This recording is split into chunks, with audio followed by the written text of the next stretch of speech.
আসসালামু আলাইকুম, আমি সুমাইয়া, সমাজবিজ্ঞান বিভাগ, ঢাকা বিশ্ববিদ্যালয়। আমার প্রশ্ন হচ্ছে, কিছুক্ষণ আগে শিশিরমণির ভাইয়া বললেন যে প্রত্যেকটা মানুষের ব্যক্তিগত যে অপরাধ সেটা আসলে ব্যক্তিগত দায়ভারই হবে, কোনো সংগঠন নেবে না। তো আমরা যদি দেখি যে বিগত যে ফ্যাসিস্ট শাসনামল ছিল, তারাও কিন্তু সবসময় এই কথাটাই বলতো যে সেটা আসলে ব্যক্তির দায়ভার, সংগঠন না। কিন্তু আমরা যদি দেখি যে ওই যে ব্যক্তিটা যে অপরাধ করলো, এই সুযোগটা কিন্তু কাছে আসলে সংগঠনের যে ক্ষমতা আছে এটার কারণে।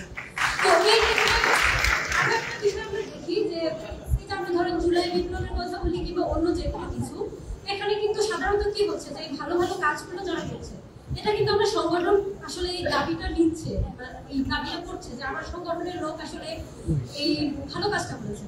তাইলে ভালোটা নেওয়ার সময় যদি আমি নিজেকে এই সংগঠনের হিসেবে দাবি করি, খারাপটার সময় কেন আসলে বলছি যে দায়ভার শুধুই ব্যক্তি? যখন এই দায়ভার অনেকজন ব্যক্তি নতুন করে অপরাধ করার আসলে সুযোগ পাচ্ছে সংগঠনের ছায়ার নিচে বা ছাতার নিচে। আমার প্রশ্ন হচ্ছে যে শিবিরের যে সিলেবাস আছে, এখানে হচ্ছে প্রায় আমি যতদূর জানি ৯৯টার মতো বই আছে সিলেবাসে। তো ওইখানে সিলেবাসের যে বইগুলো সেটা তো অনেক আগে থেকে করানো হচ্ছে, বা নতুন যদি সংযোজন করা হয় তাহলে দেখা যায় খুব বেশি একটা সংযোজন হয় না, বা আগের বইগুলোকেও বাদ দিয়ে দেওয়া হয় না। তো এক্ষেত্রে আমার প্রশ্ন হচ্ছে যে এত বছর পরে এসেও, এত যুগ পরে এসেও সেই বইগুলোর কি আধুনিকায়নের কোনো দরকার আছে কিনা, এটা নিয়ে আপনাদের মতামত কি? আর আরেকটা কোশ্চেন, সেটা হচ্ছে গিয়ে যে শিবিরের যে প্রোগ্রামগুলো হয় মাঠ পর্যায়ে, তো এখানে কেন হচ্ছে বুদ্ধিবৃত্তিক আলোচনাগুলো করা হয় না? এখানে সবসময় ধরা বাঁধা যে শরিয়া ভিত্তিক পড়াশোনা বা সিলেবাসের বই, এটার মধ্যে বুদ্ধিবৃত্তিক চর্চাটা বেশি একটা থাকে না। আর এখানে দেখা যায় যে ক্লাস 6 এর স্টুডেন্টরা একসাথে আমার বসে কর্মশালায় বসতেছে, আবার হচ্ছে ভার্সিটি স্টুডেন্টরা বসতেছে। তাহলে সেখানে 6 এর বাচ্চার মেন্টালিটি আর ভার্সিটি স্টুডেন্টের মেন্টালিটি তো সেম না। তাহলে সেক্ষেত্রে কিভাবে কেন একটা প্রোগ্রামে, একটা কর্মশালায় এদেরকে একসাথে প্রোগ্রাম নেওয়া হচ্ছে, আলাদা কেন নেওয়া হচ্ছে না? জি, অসংখ্য ধন্যবাদ। আপাতত এই প্রশ্নগুলো আমরা উত্তর দিই। ভলান্টিয়ার ভাইরা মাইক্রোফোনটা অফ রাখতে পারেন, আমরা এই প্রশ্নগুলো অ্যাড্রেস করার পর বাকি প্রশ্নগুলো নেব। এখানে অনেকগুলো প্রশ্ন আসছে, প্রশ্নগুলো আমি চেষ্টা করবো অডিয়েন্সের প্রশ্নটাকে আরেকটু কঠিন করে করা যায় কিনা। ফার্স্ট অফ অল, সিলেবাস নিয়ে প্রশ্ন আসছে, আমি জাহিদ ভাইয়ের কাছে যাবো। সিলেবাসের প্রশ্নে আপনারা কি সিলেবাস পরিবর্তন করেন না, নাকি 77 যেটা রেখেছেন সেটাই? দ্বিতীয় প্রশ্ন হচ্ছে, সিলেবাসে কি 99টা বই নাকি কোনো ক্যাটাগরি বেসিস না সংখ্যার বড় সড়ো, সিলেবাসের টোটাল রূপটা আসলে এক্স্যাক্টলি কেমন, সেটার যে মডিফিকেশন যদি করেন সেটা কেমন করেন, না করে থাকলে কেন করেন না, এটা একটু ক্লিয়ার করবেন প্লিজ। জি, ধন্যবাদ। আপুর কোশ্চেন শুনে যেটা মনে হলো উনি শিবির নিয়ে ভালো স্টাডি করে, এর জন্য আমি ধন্যবাদ জানাচ্ছি ওনাকে। আলহামদুলিল্লাহ, এটা আমাদের জন্য ভালো দিক যে আপনি সিলেবাসের বিষয়টা নিয়ে এসেছেন। আমরা প্রত্যেক বছরই চেষ্টা করি এটাকে রিভিউ করার। প্রত্যেক বছরে আমাদের সিলেবাস একটা কমিটি থাকে কেন্দ্রের, সেটা রিভিউ করি। কিন্তু একটা সিলেবাস তো প্রত্যেক বছর আসলে চেঞ্জ করাটা এটা লজিক্যাল না, এটা যে কোনো ক্ষেত্রে সাধারণত হয়ে থাকে। আমাদের এখন যে এক্সিস্টিং সিলেবাসটা আছে, এটা সর্বশেষ 18 সালে বড় দাগে হচ্ছে এটাকে পরিবর্তন করা হয়েছিল, সংশোধন করা হয়েছিল। আর গত বছর আমরা কিছু কাজ করেছি সিলেবাস নিয়ে, এবছরও করেছি। তো এই পরিবর্তনটা হয়তো আগামী বছর বা তারপরের বছর বড় দাগে সেটা হবে। তো ইনশাআল্লাহ এটা নিয়ে আমরা যথেষ্ট কনসাস আছি। আপনাদের যদি একান্ত পরামর্শ থাকে, আমি অনুরোধ করব কোনো বই সাজেশন, যে এই বইটা বর্তমান প্রজন্ম বা ছাত্র শিবির যারা সিলেবাসকে অধ্যয়ন করে তাদের প্রয়োজন, আমাদেরকে একেবারে দ্বিধাহীন চিত্তে সেটা পরামর্শ দিবেন। তার মানে আপনারা কি অডিয়েন্সের সাজেশনও সিলেবাসে বা জেনারেল পিপল সাজেশনও নিতে প্রস্তুত? আমরা এটা নিয়ে থাকি। আগেও আমরা যখনই সিলেবাস পরিবর্তন করতাম, আমরা আমাদের এক্স যারা ছিল, সাবেক যারা ছিল, তাদের কাছ থেকেও পরামর্শ নিতাম, রানিংদের থেকেও নিতাম, এবং বিভিন্ন স্কলার যারা আছেন বিভিন্ন সেক্টরে তাদের কাছ থেকেও তাদের সিলেবাসে এক্স্যাক্টলি বই সংখ্যা কত, এটা কিভাবে আপনি ক্যাটাগরি? আমাদের সদস্য সিলেবাস যেটা, সেখানে 81টি বই পড়তে হয়। তো এখানে অনেকগুলো ক্যাটাগরি আছে, যেমন থিওলজির কিছু বিষয় রয়েছে, এরপর সমসাময়িক ইস্যুগুলো নিয়ে অনেকগুলো বিষয় রয়েছে, রাজনীতি অর্থনীতি নিয়ে অনেকগুলো বিষয় রয়েছে, বিশ্বায়ন নিয়ে অনেকগুলো ইস্যু রয়েছে। অর্থাৎ হলিস্টিক অ্যাপ্রোচে একজন ছাত্রের যে বিষয়গুলো মিনিমাম জানা প্রয়োজন, যে লেভেলটা ওনাকে জানা প্রয়োজন, সেটা একটা জাস্ট ইন্টারেস্টিং বিষয় বলি। আমাদেরকে যখন এই সিলেবাসগুলো আমাদের দায়িত্ব ছিল পড়াইতে দিতেন, বা যখন আমি সাথী হয়েছি বা সদস্য হয়েছি, তো তখন ওনারা একটা বক্তব্য দিতেন যে দেখুন আপনি একটা সিলেবাস পড়ছেন মানে আপনি মহাপণ্ডিত হয়ে গেছেন, মহাজ্ঞানী হয়ে গেছেন, বিষয়টা তা না। আপনাকে এই সিলেবাসের মধ্য দিয়ে মূলত জ্ঞানের যে একটা বিশাল রাজ্য আছে সেখানে প্রবেশ করিয়ে দেওয়া হচ্ছে। এখন আপনি আপনার উপর নিজেকে সক্ষমতা, নিজের ক্যাপাসিটির আলোকে এই ধারাটাকে অব্যাহত রেখে আপনি সর্বোচ্চ জ্ঞান অর্জনের যে প্রচেষ্টা সেটা অব্যাহত রাখবেন। মূলত এটি হচ্ছে আমাদের সিলেবাসের কনসেপ্ট। এখানে সিলেবাসের বইয়ের সংখ্যা এখানে 81টা, কিন্তু আপনারা আবার বয়স বিবেচনায় স্কুল কলেজ এই পার্থক্যগুলো কেন করে এত বড় একটা সিলেবাস তৈরি করেন? না, আমাদের আলাদা আছে। আপনি স্কুল সিলেবাস আমাদের আলাদা আছে, এরপরে সাথী সিট যেটা সেটার জন্য আলাদা সিলেবাস আছে, কর্মীদের জন্য সিলেবাস আছে, এবং সেখানে আমরা মানে যার যার অবস্থানের আলোকে সেটাকে আমরা। এখানে কি আপনারা এই সিলেবাস তৈরিতে সততার পরিচয় দিয়েছেন নাকি এটা ব্রেন ওয়াশের মেকানিজম দাঁড় করিয়েছেন?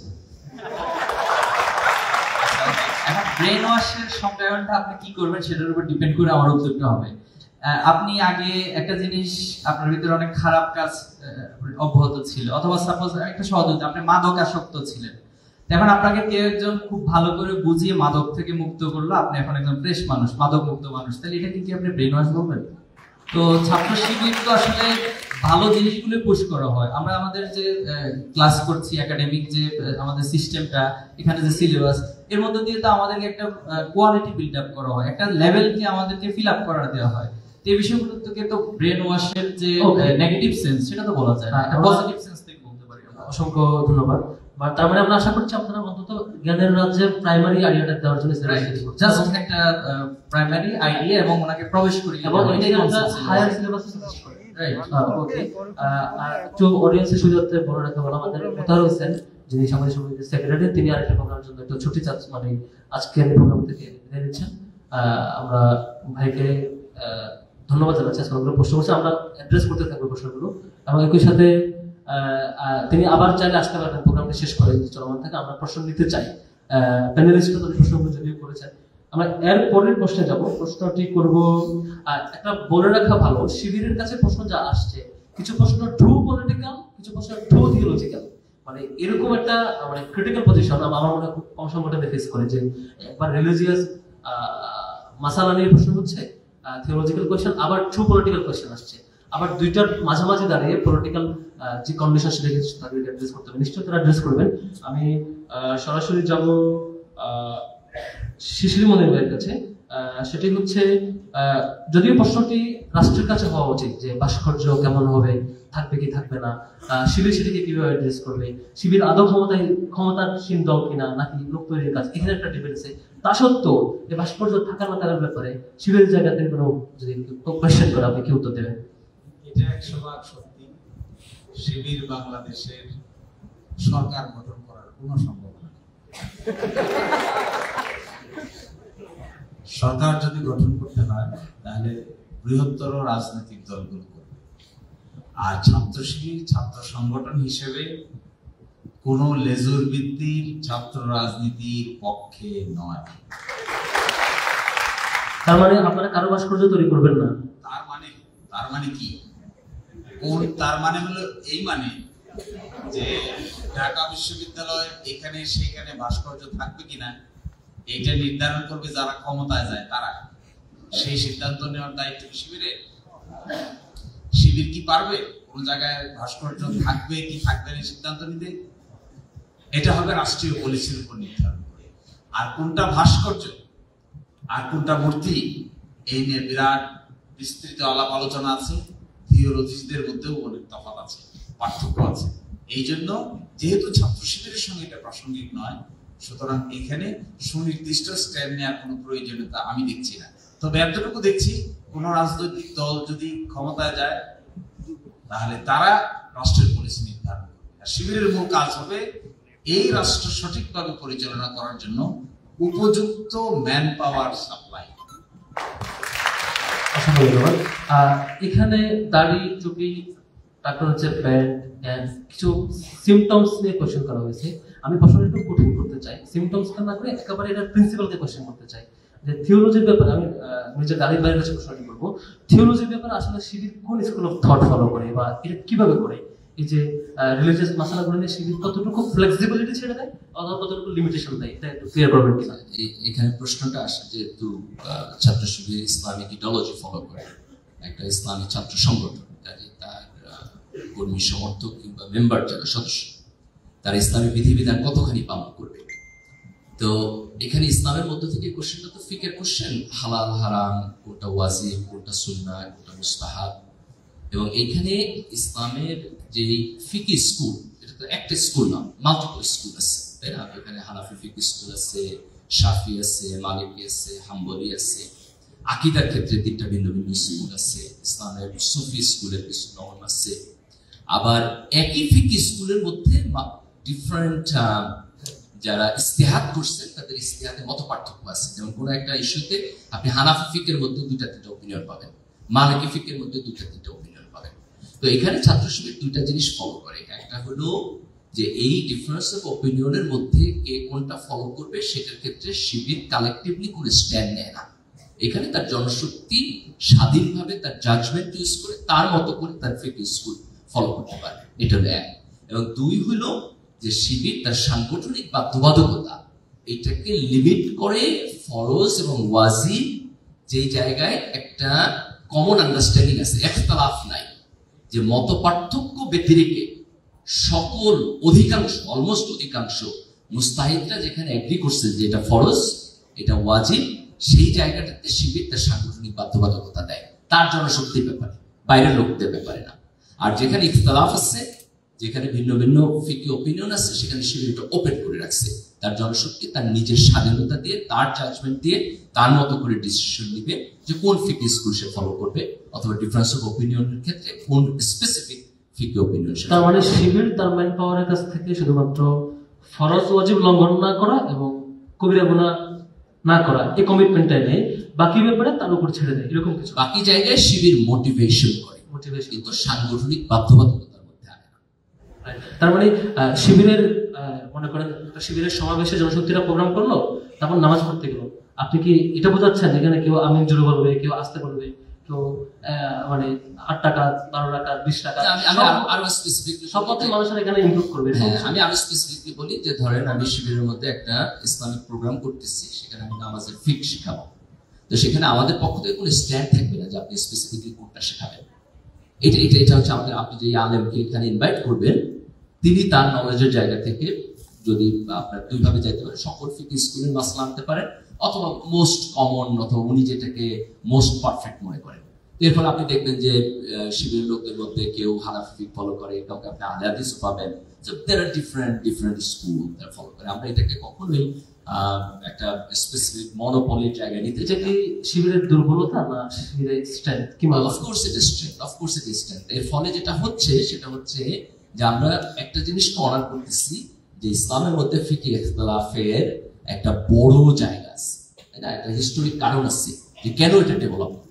এবং সেকেন্ড হলো যে আমরা সমাজের ভিন্ন ভিন্ন ফিকি স্কুলের মধ্যে লোকেদেরকে এখানে আনলাম, এখানে একটা ইনক্লুসিভিটি তৈরি হলো। অসংখ্য ধন্যবাদ। আর নিশ্চয়ই থিওলজির ব্যাপার প্রশ্নগুলো তাহলে এইভাবেই আসবে, এবং শিবির যে ফ্লেক্সিবিলিটি দিচ্ছে, যে গালিবের বক্তব্য যেটা বুঝতে পারি সেটা হচ্ছে সেজন্যই বিভিন্ন ক্যাটাগরির লোকেরা শিবিরে একসাথে আসে এবং কমন কিছু সিমিলারিটিস থাকে। আমরা যাবো সাদিক কাইমের কাছে। আচ্ছা, ফরাদ আমার একটু চলে যেতে হবে, আমার আরেকটা প্রোগ্রাম আছে, অ্যাপোলোজাইজ, আর কালকে আবার আমার সকালে flight. Will go back. So আমি জাস্ট 2 মিনিট একটু অ্যাড্রেস করে যদি সবাই আমাকে এক্সকিউজ করে আমি চলে যাবো। প্রথম পয়েন্ট হলো আমি ঢাকা বিশ্ববিদ্যালয়ের ছাত্র শিবিরকে ধন্যবাদ জানাই আজকের এই প্রোগ্রাম আয়োজন করার জন্য। সাধারণ ছাত্রদের সামনে এসে একটি ছাত্র সংগঠন তার রাজনৈতিক কার্যক্রমের বর্ণনা দিবে, তার ব্যাপারে যে প্রশ্ন তার উত্তর দিবে, এর মধ্য দিয়ে 2টা জিনিস হলো, একটা অ্যাকাউন্টেবিলিটি তৈরি হবে এবং আরেকটা হচ্ছে একটা ব্যালেন্স তৈরি হবে। এই কার্যক্রমের মধ্যে কোথাও যদি ত্রুটি থাকে তাহলে একটা সেলফ রিফ্লেকশন যেন আমরা দেখতে পাই। তো এই উদ্যোগগুলো আরো বেশি বেশি হওয়া প্রয়োজন। তো বিশ্ববিদ্যালয়ে একটা গণতান্ত্রিক পরিবেশ থাকা দরকার, একটা ইন্টেলেকচুয়াল পরিবেশ থাকা দরকার, যেখানে আমার কাজকে, আমার ছাত্র সংগঠনের কাজকে চ্যালেঞ্জ করা হবে। আমরা এই সামগ্রিক পরিবেশের মধ্য দিয়ে আমাদের ত্রুটি এবং বিচ্যুতি এটাকে অতিক্রম করে আমরা একটা ভালো জায়গায় যাবো। আমি ফার্স্ট থ্যাংক ইউ, এটা একটা অসাধারণ আয়োজন। ছাত্রছাত্রীদের মধ্যে যারা অংশগ্রহণ করছেন তাদেরকে আমি ধন্যবাদ জানাচ্ছি এবং আমি আশা করবো যে ছাত্র শিবির এটি কন্টিনিউ করবে এবং আমি অন্যান্য ছাত্র সংগঠনকেও এনকারেজ করবো যে তাদেরও এই জাতীয় প্রোগ্রাম করা উচিত, যাতে করে সাধারণ ছাত্রদের কাছে কালেকটিভ আমাদের ছাত্র সংগঠনগুলোর একটি জবাবদিহিতা থাকে। বিশ্ববিদ্যালয়ে যদি একটা ছাত্র সংগঠন ভালো রাজনীতি করে আর বাকি সবাই বাজে রাজনীতি করে, এটার মধ্য দিয়ে কালেক্টিভলি ছাত্র রাজনীতির যে এনভায়রনমেন্ট সেটি ভালো হবে না। আমরা তখনই একটা ভালো জায়গায় যেতে পারবো যখন সকল ছাত্র সংগঠন একটা মিনিমাম থ্রেশহোল্ড ক্রস করবে, তারপর তাদের মধ্যে কম্পিটিশন হবে এবং সেই কম্পিটিশনটা একটা ফেয়ার প্লে হতে হবে, একটা রেসপেক্টেবল প্লে হতে হবে। তো এই যে কালেক্টিভলি সকল ছাত্র সংগঠন একটা মিনিমাম থ্রেশহোল্ড অতিক্রম করবে, এই জায়গায় আমাদের সবার দায়িত্ব আছে। ছাত্র সংগঠন হিসেবে দায়িত্ব আছে, সাধারণ ছাত্র হিসেবে দায়িত্ব আছে, বিশ্ববিদ্যালয়ের শিক্ষক হিসেবে দায়িত্ব আছে, বিশ্ববিদ্যালয়ের অ্যালামনাই হিসেবে আমাদের দায়িত্ব আছে।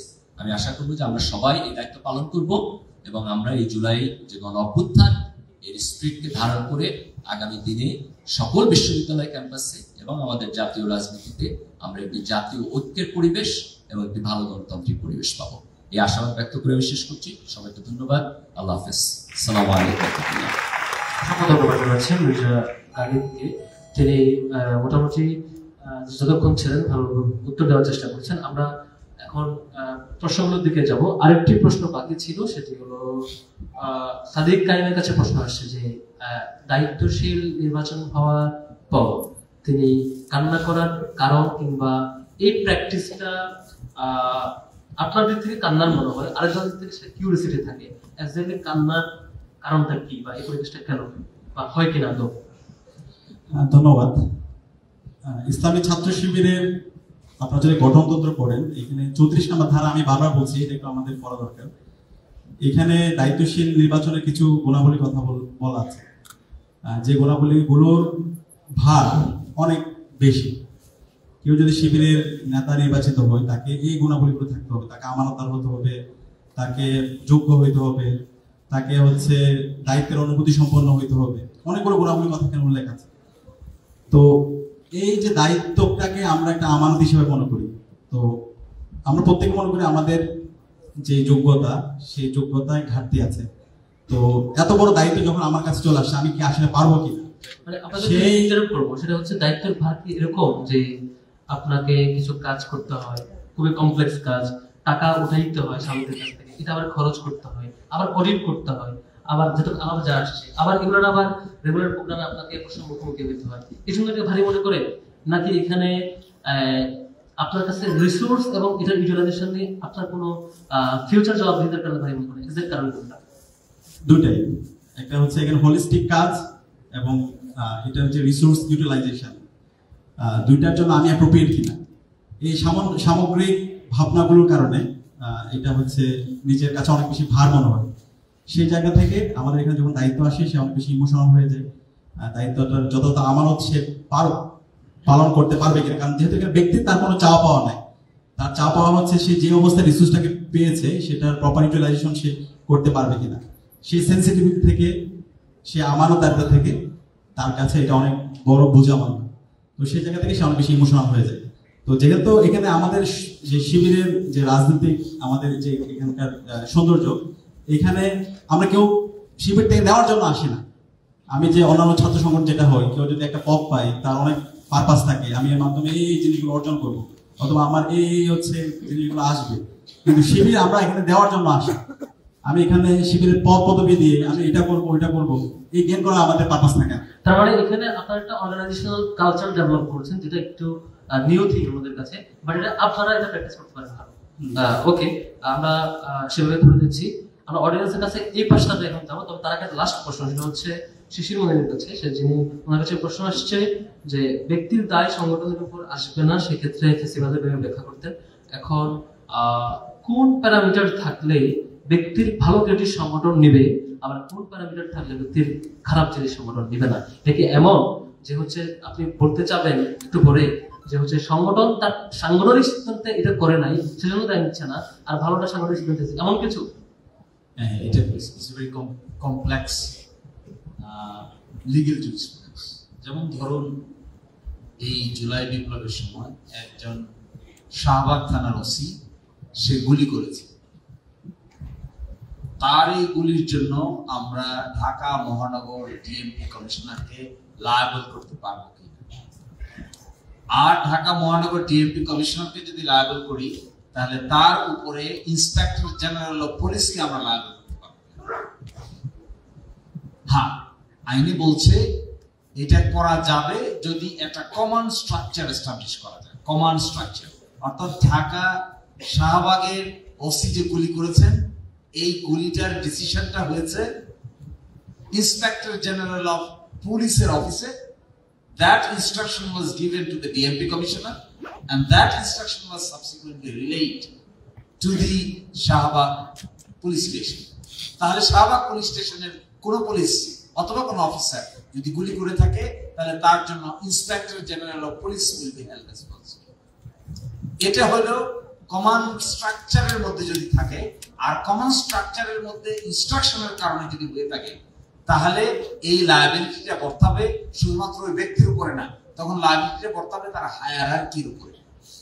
তাহলে প্রশ্ন দাঁড়ালো, কোন একটা রাজনৈতিক দল যদি এরকম সিদ্ধান্ত নেয়, কোন একটা সরকার যদি এরকম সিদ্ধান্ত নেয় যে ছাত্রদেরকে যে কোনো মূল্যে কন্ট্রোল করতে হবে, গুলি করে, স্নাইপার দিয়ে গুলি করে হলে কন্ট্রোল করতে হবে, তাহলে এই সিদ্ধান্তটা যদি মন্ত্রী পরিষদে হয়ে থাকে, তাহলে মন্ত্রী পরিষদের every person will be similarly liable, যেমন করে একজন ওসি গুলি করেছে, একই লায়াবিলিটি। তাহলে এখানে দাঁড়াবে, এখন দেখতে হবে যে ছাত্র শিবির যদি এমন কোনো সিদ্ধান্ত নেয় যে সেন্ট্রালি একটা ডিসিশন নিল, এই ডিসিশনটা ঢাকা বিশ্ববিদ্যালয়ে কমিউনিকেটেড হলো, ঢাকা বিশ্ববিদ্যালয়ের রেফারেন্স হলো একটা অফেন্স, তাহলে এই অফেন্সের দায়িত্ব নিতে হবে ঢাকা বিশ্ববিদ্যালয় শিবিরকে, তার দায়িত্ব নিতে হবে কেন্দ্রীয় শিবিরকে। কিন্তু তা যদি না হয়ে থাকে, কোন একটা ইন্ডিভিজুয়াল ব্যক্তি যদি ইন্ডিভিজুয়াল অফেন্স করে থাকে, তাহলে তার দায়িত্ব নিশ্চয়ই টোটাল শিবিরের উপর বর্তানো ঠিক হবে না, টোটাল সরকারের উপর বর্তানো ঠিক হবে না। এবং উনি বলছেন যে অন্যান্য দলেরাও একই কাজ করে থাকে। হ্যাঁ, বিগত সরকারের আমলে ছাত্রদেরকে যে কোনো মূল্যে কন্ট্রোল করে ডান নামের ঠান্ডা দেওয়ার যে policy, it was a policy taken by the government, therefore the government will be held responsible.